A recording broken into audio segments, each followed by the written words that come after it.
आज राति खाइबार आमर बनी प्रेसर पिठा सह मटर तरकारी आउ जी मटर तरकारी न खाइबे तापाई थिले गरम क्षीर आउ जो दिन आम घर पिठा हुए आमर ये चारिगोड़ा जीवटी खाइले ता देह असुस्थ हो पड़े सी खाली बांती करे आउ मुझे बन दूसरी 4-6 पट रुटी जहाँकि आज खाई सारा पुणी बासी रुटी रही काली से खाइब आउपटे देखुना काली काऊ बबूला बोली आज आसिकिना आमर नानी पहुँची जाइए आउ नानी हेले आमर बापांकर भौणी माने आमर पीसी शाशु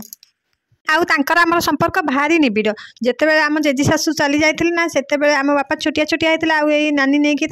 छोट बेलू पारी पोषिकी रखी थे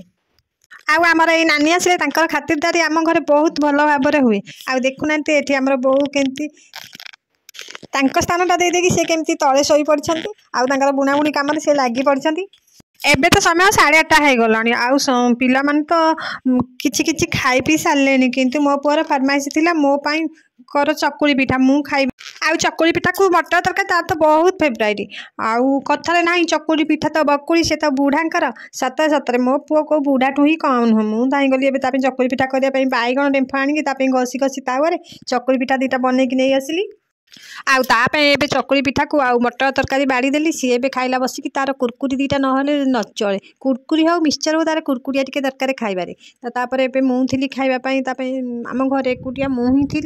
मो बाढ़ी देली पखाड़ भात को बादाम मंजीर भजा आउ खाइले लगे ही बढ़िया मजा या खाइकी ही मो ब्लॉग को मुझे शेष करी तो आपको केमती लगे मत निश्चय कमेंट कर कहे रोचे सांग नहीं रही कुआड़े मुझे आ गोटे कथा कहवाई आपको भूली जाइए आस्ते आस्ते मो चैनल को भल पाइबा दौरान तो आपण को बहुत बहुत धन्यवाद